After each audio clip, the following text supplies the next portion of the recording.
भूल का सुधार। गांव से दादी की चिट्ठी आई थी। मम्मी पापा दोनों घर में नहीं थे। आज बसु और बिस्वा को अपने मन की भड़ास निकालने का अच्छा अवसर मिला था। दोनों ने आपस में मिलकर सलाह की और झट से उत्तर लिख डाला। पापा बाहर गए हैं, कब तक लौटे कुछ पता नहीं। वैसे भी आजकल बहुत काम है, आ नहीं पाएंगे। आप गांव में ही दिखा ले, वहाँ भी तो सरकारी अस्पताल खुल गया है और दवा भी मुफ्त में मिल जाती है। पापा को जब समय मिलेगा आ जाएंगे।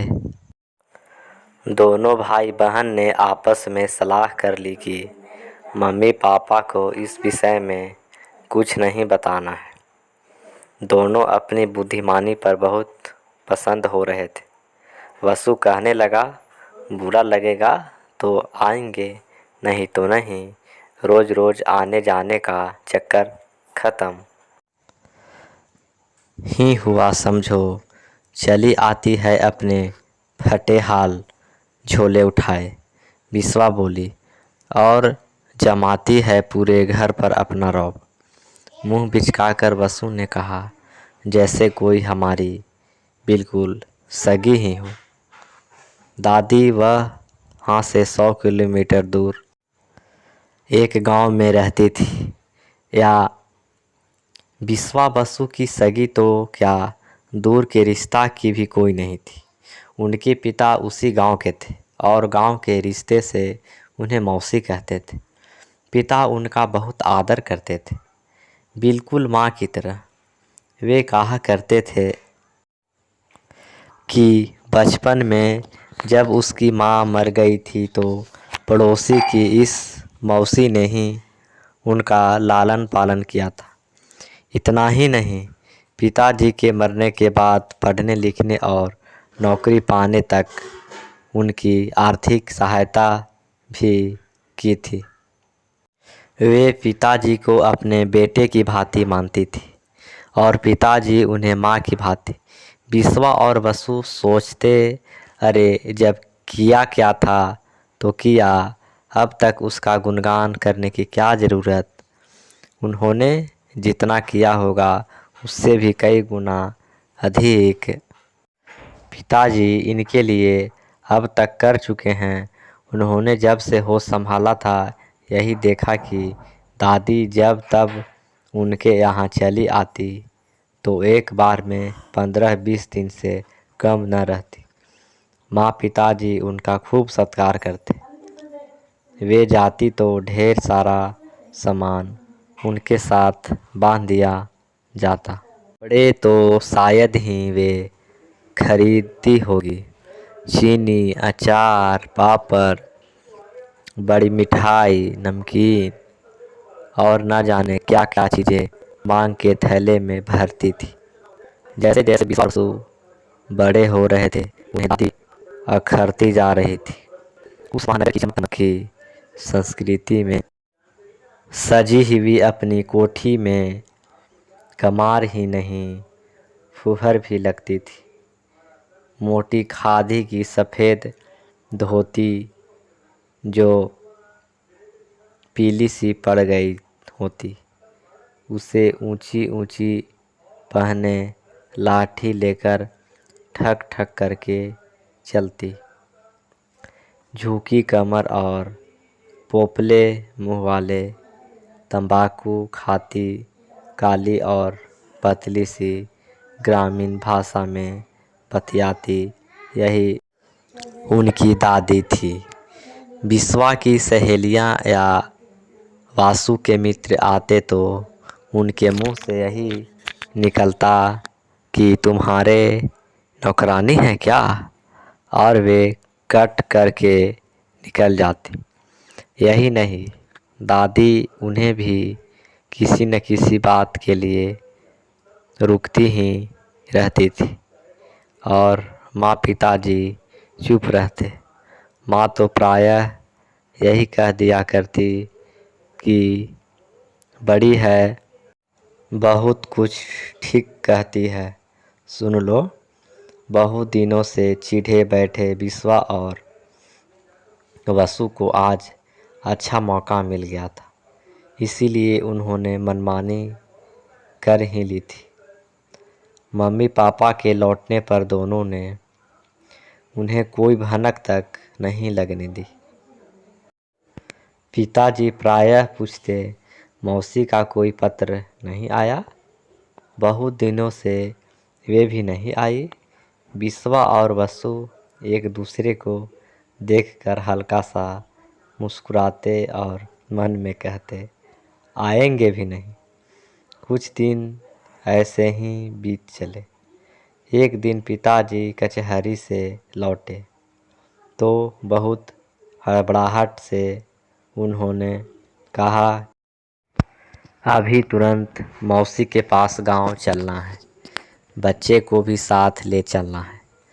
उनके विस्तार से पूछने पर उन्होंने बताया कि कचहरी में गांव से आया एक आदमी बता रहा था कि मौसी बहुत बीमार है। अरे हमारे पास कोई खबर भी नहीं भिजवाई। मम्मी कह रही थी, वह बता रहा था पत्र तो डाला था। पिताजी ने कहा, माँ पिताजी सोच रहे थे कि पत्र मिला नहीं होगा और बच्चे सोच रहे थे कि पूछे जाने पर वह स्पष्ट मना कर देंगे। गांव पहुँचते तो देखा कि दादी चारपाई से लग गई है, उन्हें पीलिया हो गया है। गांव में ठीक से चिकित्सा नहीं मिला पा रही थी। गांव वाले झाड़ फूंक करा रहे थे। दादी का स्वभाव और व्यवहार इतना अच्छा था कि पड़ोसी उनका सारा काम कर देते थे, सेवा भी करते थे। बिस्वा और वसु को उनके माता पिता को आया देख दादी की आंख में चमक आ गई। उन्होंने बसु को स्नेह से अपने पास बुलाया और तकिए के खिलाफ के अंदर से एक मुड़ा हुआ कागज निकालकर उसके हाथ में रख दिया। अरे यह क्या है? माँ और पिताजी एक साथ बोले। पिताजी ने उस कागज को पढ़ा तो पाया कि मौसी के पास जो थोड़ी सी जमीन का टुकड़ा था वह उन्होंने वसु के नाम कर दिया है। फिर उन्होंने बिस्वा को अपने पास बुलाया और अपने हाथ की सोने की चूड़ियाँ और जंजीर उसे पहना दी। माँ बोली, क्या करेंगे, यह छोटी है, अभी तो इसके विवाह पर कुछ बनवा देना। दादी कह रही थी। मैले कपड़े में बंधी एक पोटली उन्होंने वसु के पिताजी के हाथ पर रखते हुए कहा, यह मेरे क्रियाक्रम के लिए है। अरे मौसी, यह तुम क्या कर रही हो और क्या कह रही हो? तुम बिल्कुल ठीक हो जाओगी, तुम्हें कुछ होने वाला नहीं। पिताजी उनका सिर सहलाते हुए कह रहे थे कि मौसी के कोई बाल बच्चा नहीं था और उनके पास जो कुछ था वह उन्होंने बिस्वा और वसु को दे दिया था। वे दोनों अवाक अचल खड़े थे। दोनों को अपने गलती पर एहसास हो रहा था। बिस्वा सोच रही थी कि संभवतः दादी को पत्र नहीं मिला होगा, नहीं तो ऐसा वे कदापि न करती। पर यह उनका भ्रम था जो जल्दी ही दूर हो गया। दूसरे ही दिन पिताजी ने उन्हें शहर ले चलने के लिए टैक्सी मंगवा ली थी।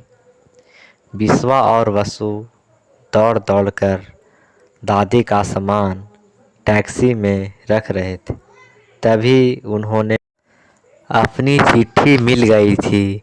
वसु ने वह चुपचाप मुट्ठी में भेजकर पैंट की जेब में रख ली। रास्ते में उसने वह चिट्ठी भी चुपचाप जेब में से निकालकर टैक्सी से बाहर फेंक दी।